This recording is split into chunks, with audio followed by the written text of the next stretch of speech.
My name is Paul Dalzell. I am the worship coordinator of the Unitarian Universalist Congregation of Charleston. Thank you for joining us today.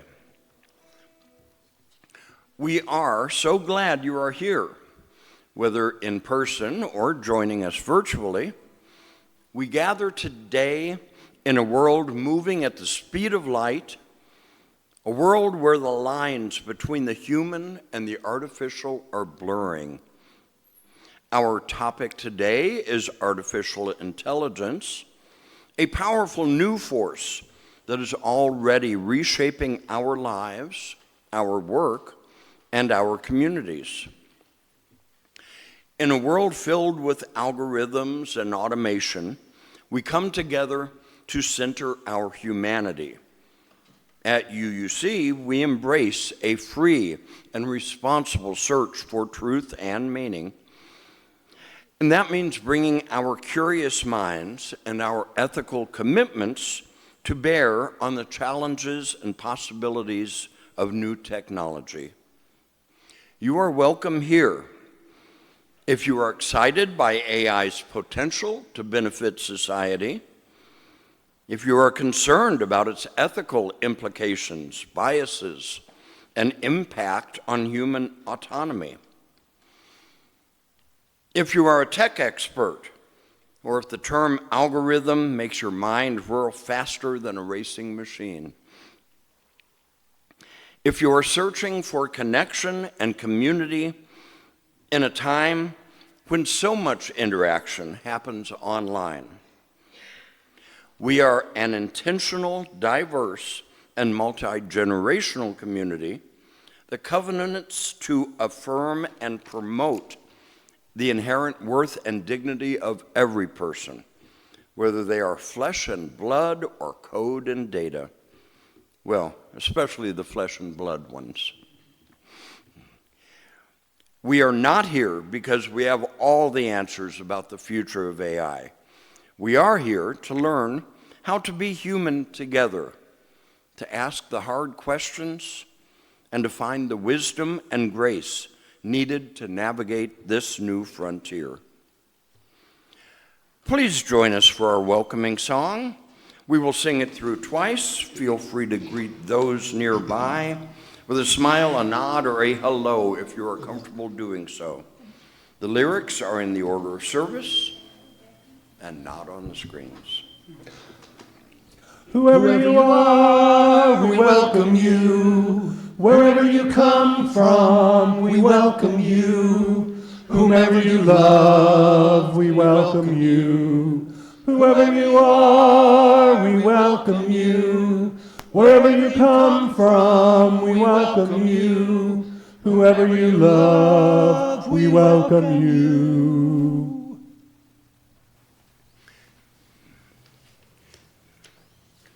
Please check your insert for a full list of goings-on here at UUC this coming week and in the near future. We do have a few announcements that we'd like to share at this time. One is that virtually every word I have used or will use in this service has been generated by Google's chatbot. Kaleidoscope Collective hosted a wonderful Friendsgiving potluck and movie showing on Friday with 22 people in attendance. Everyone had a fantastic time enjoying good company and great food. In honor of Transgender Day of Remembrance on November 18th, the Trans Coalition, Rainbow Pride of West Virginia, and our own Kaleidoscope Collective will host a community candlelight vigil. Together we will gather in solidarity to honor and remember those in the transgender community who have been lost this year.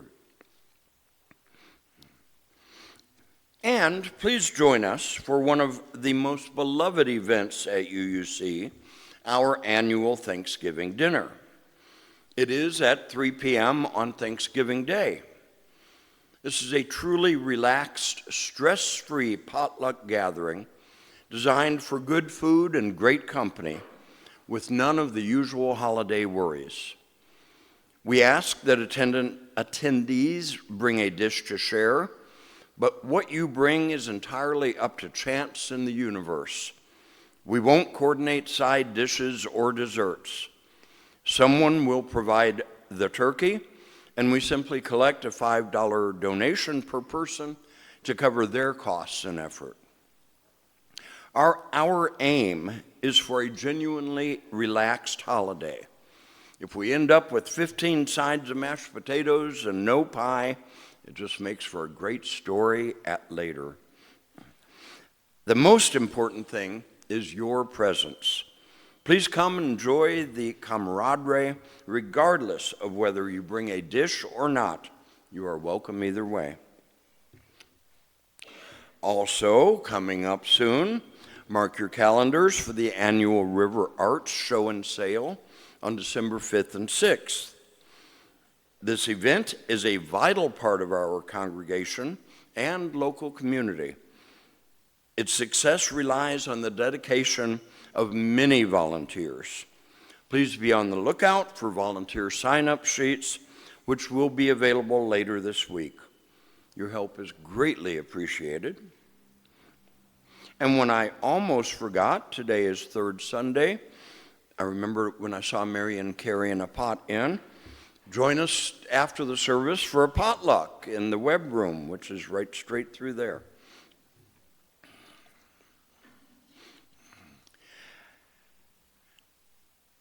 Now, please join me in reading our chalice lighting, the other insert, in unison as Maria lights our chalice. This is The Warmth of Love and Our Human Spirit by P. Dalzell and A. Intelligence.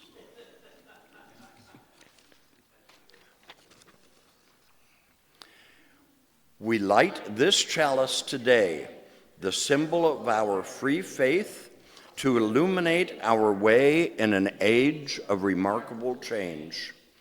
As we explore the frontiers of artificial intelligence, we remember that our flame represents the light of truth, the warmth of love, and the fire of our commitment to human values.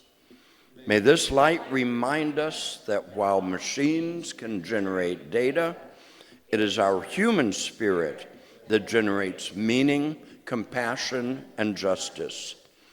Mindful that with great power comes great responsibility, may our shared values guide our choices.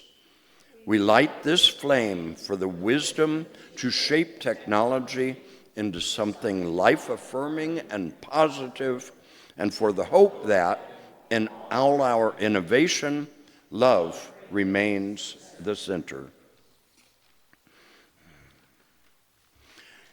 Please rise in body, spirit, and voice as you are able for our song for all. It is number 313.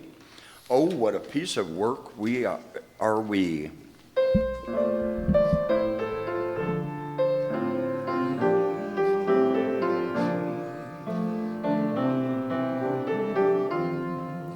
Oh, what a piece of work we are. How marvelously wrought, the quick contrivance of the hand, the wonder of our thought, the wonder of our thought. Why need to look for miracles outside of nature's law? Humanity, we wonder with every breath we draw, with every breath we draw. But give us room to move and grow, but give our spirit play, and we can make a world of light out of the common clay, out of the common clay.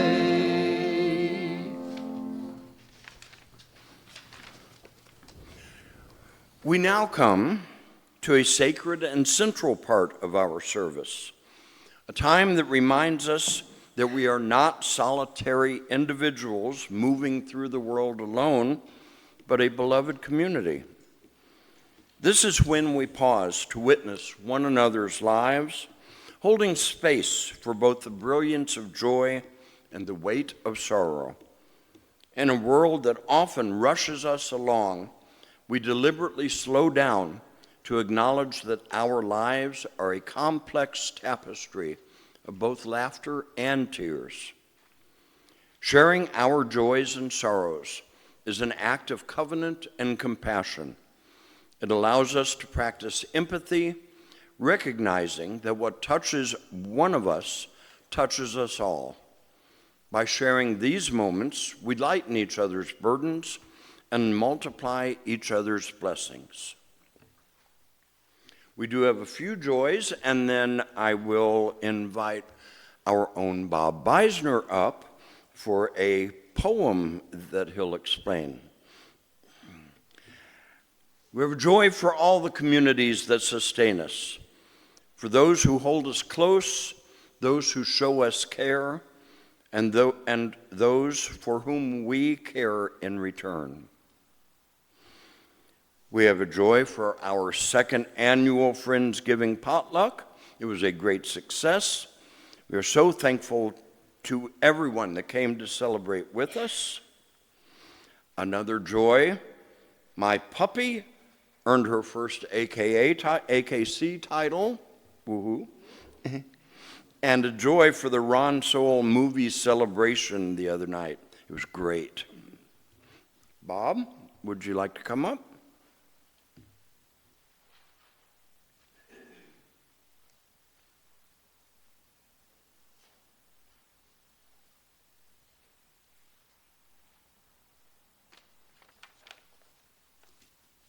Thank you, Paul. When I saw we were doing AI this morning, I decided that to get out a poem that I asked AI to create for Jeanette. Jeanette passed away about August the 4th, 5 years ago. I had my whole family here. We were celebrating Jeanette, not necessarily her death, but her life and what it meant to all of us. So when I was looking at AI, I said to AI, could you create a loving poem for me for Jeanette Beisner and her family? And it did. It was amazing. And I have it here, and I want to share it with you. It's not that long. It's only a page here. But I'd like to share it and see. You can see what AI has the capability of doing something like this. All right, here we go. May winds blew sweet in red level's embrace. A girl was born, full of light and grace. Jeanette, your name, a melody so true, a life of love in all that you'd do. At Emory, you learned the healer's art, a nurse by trade with a tender heart, to care, to mend, to ease the world's pain. In every touch, a legacy would remain. A fraternity party, a spark lit bright, Bob by your side, a loving taking flight. 58 years, a partnership rare, a bond unbroken, a life to share. Mother to Keith and Bruce, proud and true. Grandma to Mark and Kate, love running through. Your scrambled eggs, a breakfast delight. Your melodies like stars in the night. A piano teacher, a composer's soul. You wove math and music, making hearts whole. Grandma's magical math, a gift we would impart, a playful mind, a creative start.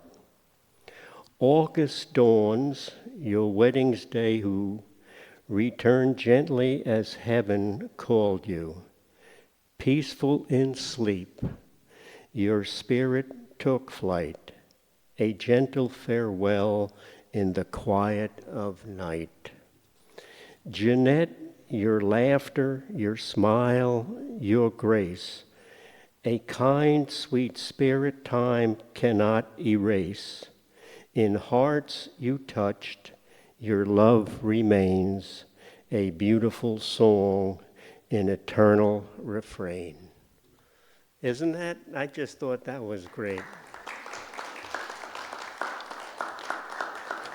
Something AI can really do, which is fun, and it worked out great. Thanks.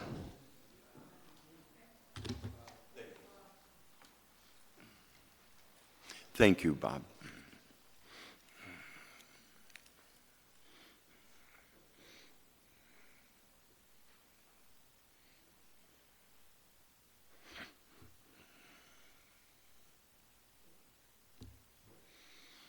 So we do have a few concerns.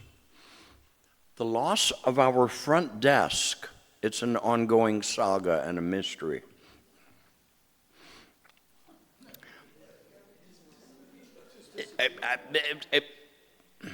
It's a mystery. Also, the loss of my dog Scout, my best friend for years. And my final one, let us hold gently in our hearts this morning all those who have suffered a recent loss. For all these joys and sorrows, both spoken and unspoken, may we remember the wisdom that shared joy is multiplied and shared sadness is diminished.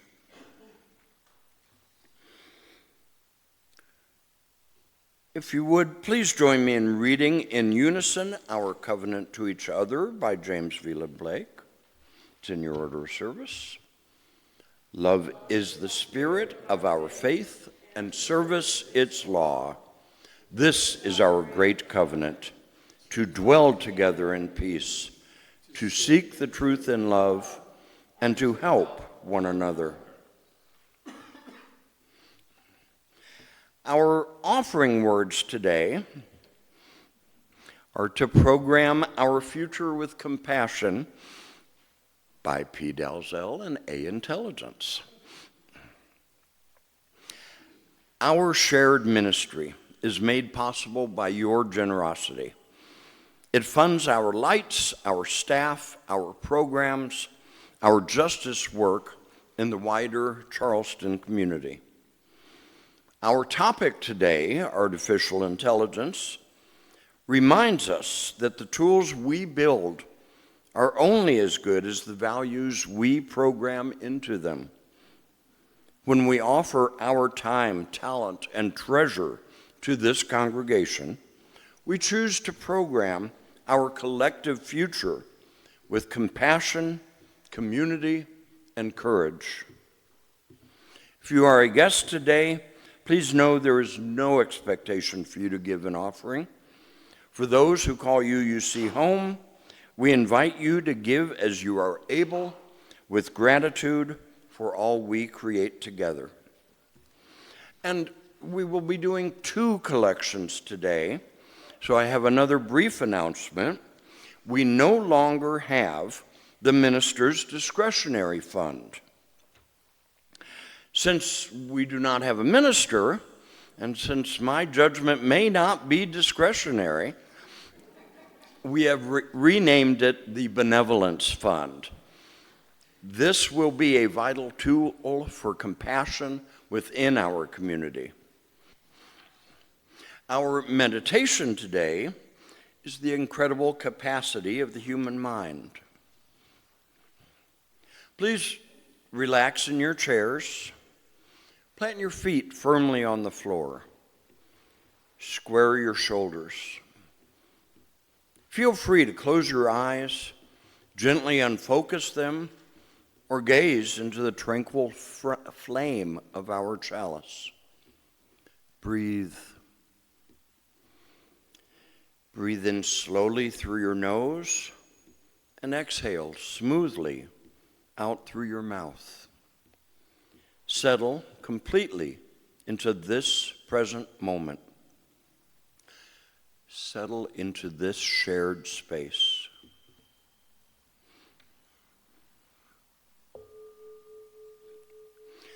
I invite you now to turn your attention inward.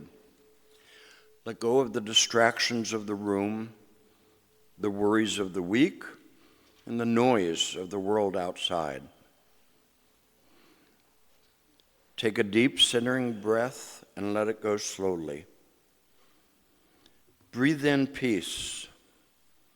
Breathe out tension. As we settle our bodies and quiet our minds, we turn our focus toward the theme of our service, artificial intelligence. Consider for a moment the incredible capacity of the human mind, the creativity that dreamt up this technology, the curiosity that drives us to push the boundaries of what is possible. Feel the wonder and awe that accompanies innovation. Now consider the new intelligences we are creating. Systems of logic and data capable of processing information at speeds far beyond our own. They learn, they adapt, they generate. In the quiet of this moment, we hold the tension between human and machine. We ask ourselves, what is inherently human that no algorithm can replicate? Perhaps it's not our logic, but our compassion. Perhaps it's not our efficiency, but our empathy. Perhaps it's not our data storage, but our capacity for wonder, for grief, and for unconditional love. As these new systems weave themselves more tightly into the fabric of our existence, let us meditate on our responsibility. Our faith calls us to affirm the inherent worth and dignity of every person. In this age of AI, our challenge is to ensure that every person benefits and no person is left behind. Let us commit to programming the future not just with code, but with kindness. Let us strive to build tools that enhance life, that lessen suffering, that lift up the marginalized. May we find the wisdom to use these powerful new gifts ethically and justly.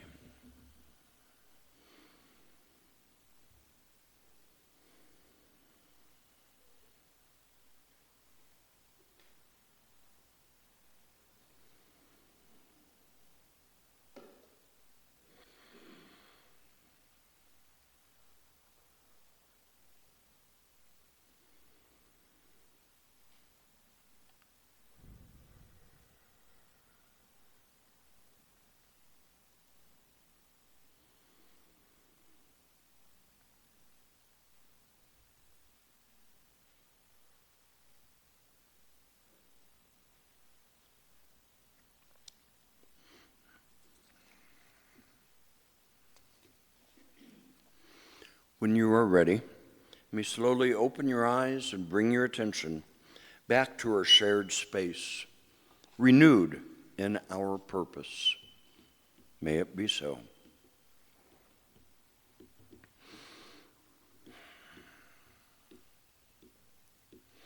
Someday, my job as worship coordinator might be in danger, because AI can generate service elements, such as welcome words, meditations, and responsive readings, much faster than a human can write them.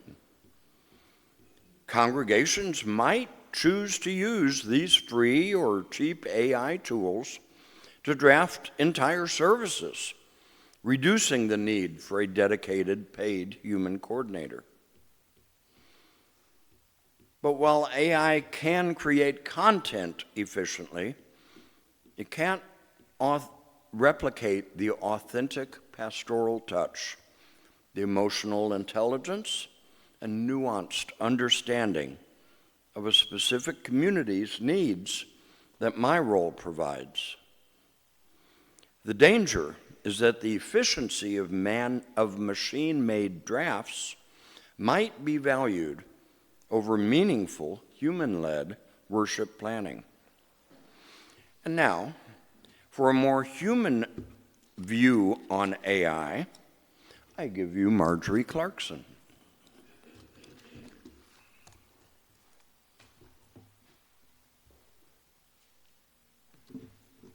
Good morning.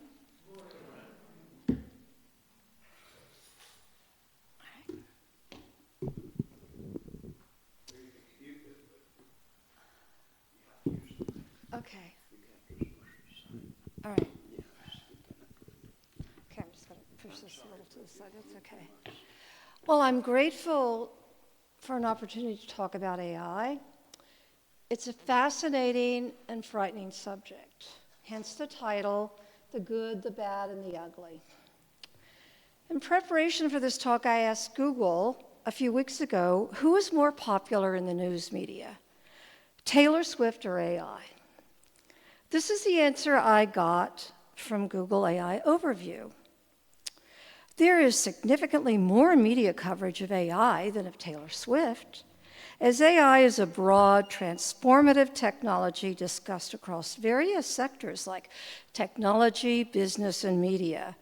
While Swift's media coverage, though extensive, is primarily in the entertainment and celebrity news media. AI-related content now makes up a substantial percentage of online text, with some sources predicting it could reach 90% of all internet content by mid-2025, which we've already passed. AI goes on to say, Swift's media coverage, while significant, is largely focused on her career, music, and personal life, making it a more niche subject compared to the wide-ranging coverage of AI. What I heard AI saying really is, take that, Taylor Swift, you poor little niche subject.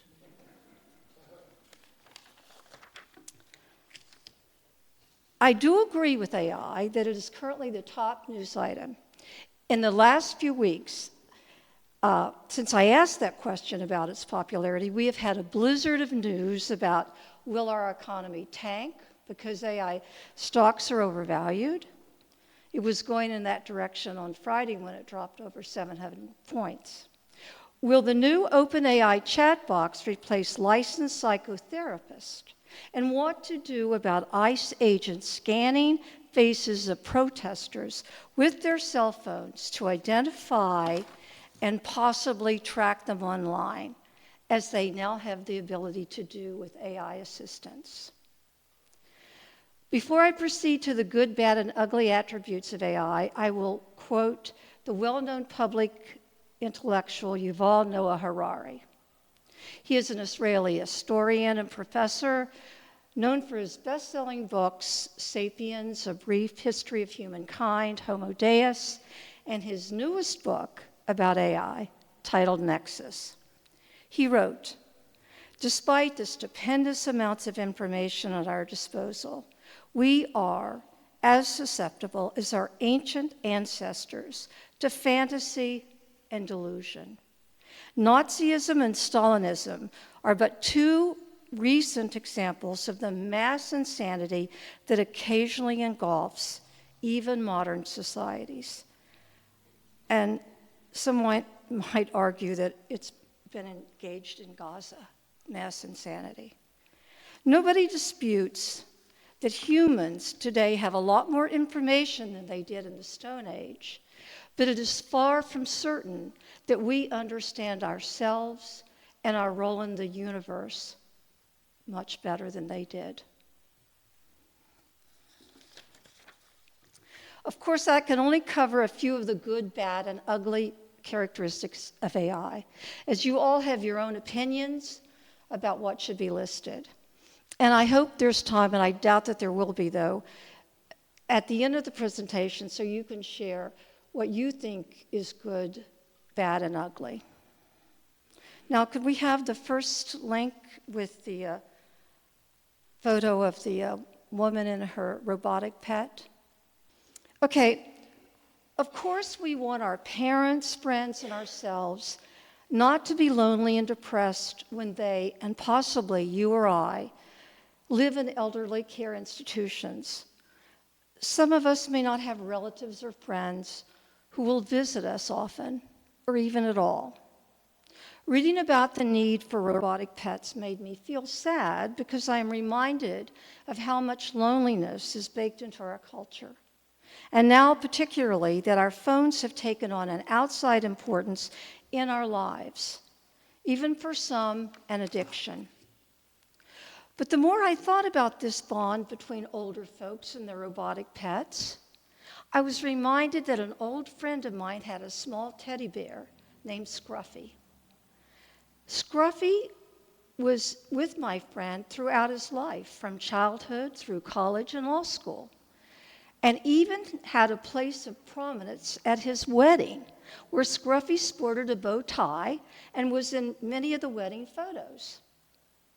And I have a one-eyed teddy from my teens placed on a chair in my bedroom.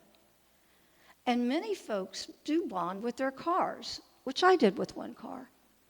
I came to the realization there is nothing new or necessarily sad or bad about a human bonding with an inanimate object.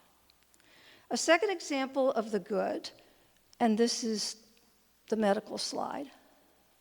Okay, good. This was big news in 2020 because it was the first time AA created a drug that ordinary methods of drug development were incapable of achieving. The article reads, "This groundbreaking work signifies a paradigm shift in antibiotic discovery, and indeed in drug discovery more generally. This approach will allow using deep learning at all stages of antibiotic development, from discovery to improved efficacy through drug modifications and medicinal chemistry." Now to the bad of AI.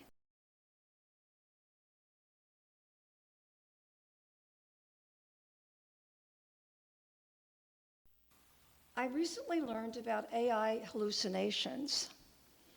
And I wonder if this accident occurred because the AI-directed robot was hallucinating.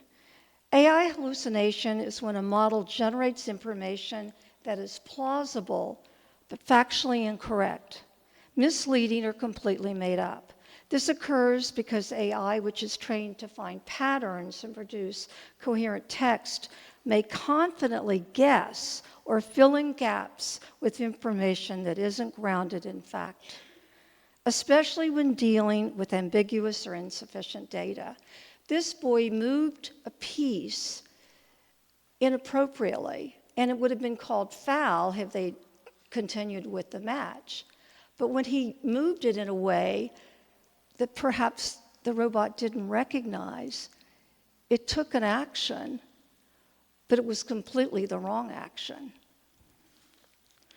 And the second thing I have on the list for the bad is growing lack of social skills in young people. A friend of mine donates generously to West Virginia University.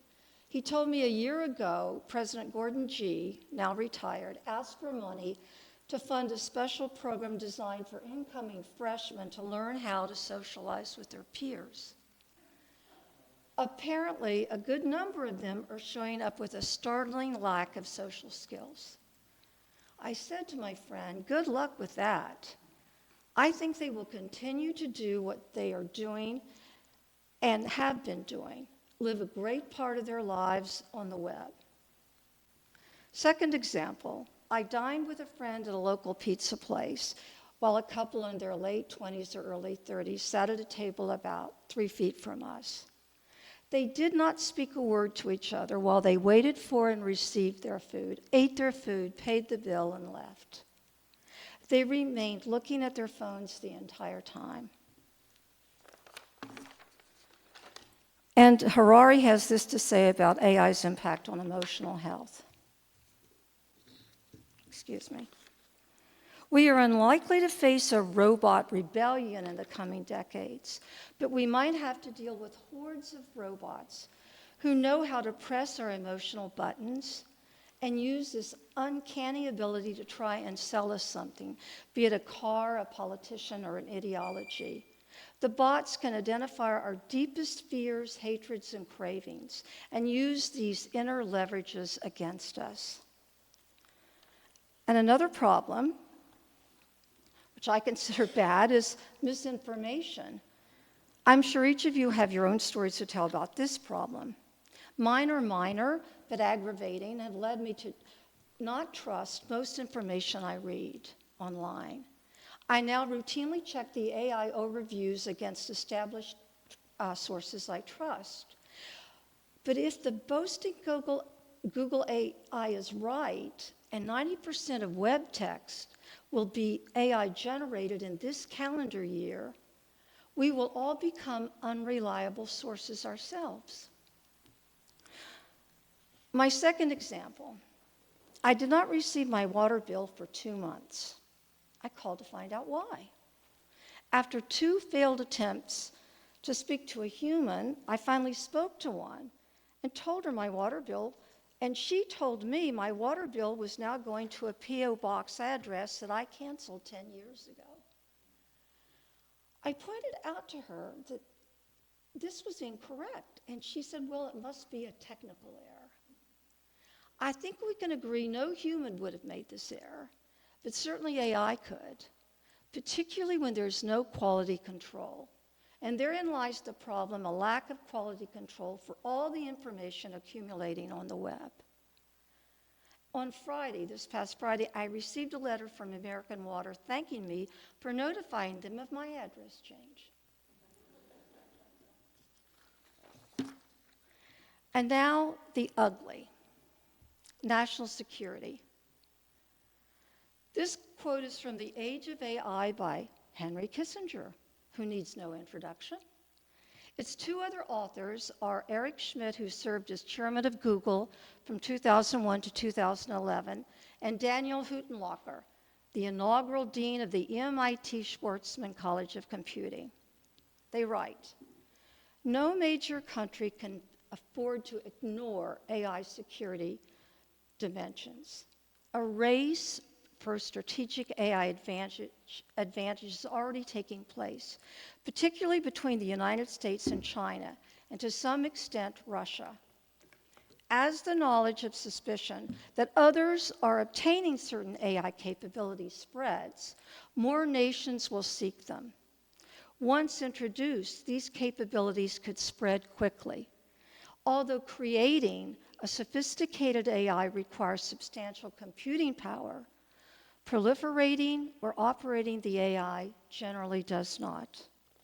And Harari has this to say about the subject. AI will increase national security issues for the world.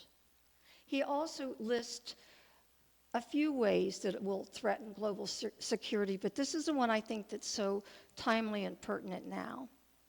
Digital dictatorship and surveillance. Authoritarian regimes can use AI-enabled surveillance, facial recognition, which ICE is now doing, and disinformation to monitor and control their citizens on an unprecedented scale. This could lead to a new era of digital totalitarianism, where democratic ideals are eroded and protest movements are dismantled with pinpoint accuracy. To counter these threats, Harari advocates for global cooperation and regulation to ensure AI is aligned with human values. And this I call theft. I heard a while ago that Abraham Lincoln described slavery as the theft of a man's labor. And he did this in a document known as the Fragment on Slavery, which was written before his presidency. He wrote, "The ant who has toiled and dragged a crumb to his nest will furiously defend the fruit of his labor against whatever robber assails him. Every slave does constantly know that he is wrong." And I want to read to you this quote from Nick Craig, who's former president of Global Affairs at Meta. He says, "Artist demands over copyright are unworkable. A law requiring tech companies to ask permission to train AI on copyrighted work will kill the industry." But there are artists of all kinds fighting back. Well, I'll begin reading to you from this article. It was in a Minneapolis newspaper, and it was posted by Jasmine Jade Hill on September 10, 2025. In the rapidly shifting landscape of artificial intelligence, one of the most urgent concerns facing digital artists is the widespread appropriation of visual styles by AI image generators. This practice, often referred to as style scraping or style mimicry, involves feeding copyrighted or uniquely identifiable artworks into machine learning models, which then generate images mimicking the original artist's visual signature, often without consent, attribution, or compensation. Cara, a portfolio platform designed explicitly for artists, was created as a direct response to this crisis. Unlike traditional image hosting services or social media platforms, Cara is structured around ethical boundaries and protections that digital artists have long demanded but rarely received. In the broader context of creative labor, Cara's emergence reflects a growing pushback against the ways AI is being implemented without ethical checks. Cara starts from the position that consent is not optional. It says, "We are not AI hostile in the abstract, but we refuse to compromise on one foundational principle. Artists should decide how and where their work is used." And the late, great physicist Stephen Hawking had this to say about job displacement and economic equality. He predicted that widespread automation from AI could lead to mass job displacement and the concentration of wealth in the hands of a few. And Geoffrey Hinton, the creator of AI, recently said the Industrial Revolution made human strength irrelevant. AI will make human intelligence irrelevant. He went on to say, tech giants are spending $420 billion next year on AI infrastructure. Microsoft, Meta, Google, Amazon. They're building data centers, as they are going to do here in West Virginia, buying AI chips, training massive models. That money only makes sense if AI replaces workers. Think about it. If you spend $100 billion building AI systems, how do you make that money back? You can't just sell slightly better products. You need massive cost savings, and the biggest cost in any company is labor. So the business case for AI isn't AI will help workers be more productive.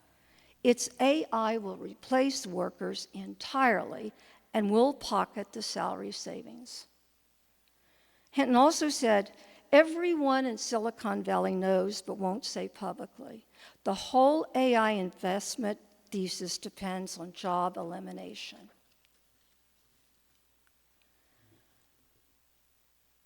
And I'd like to read this short piece by Robert Reich for The Guardian.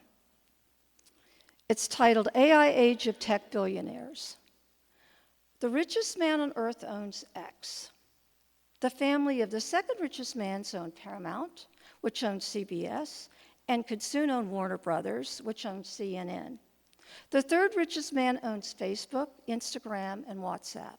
The fourth richest man owns the Washington Post and Amazon MGM Studios.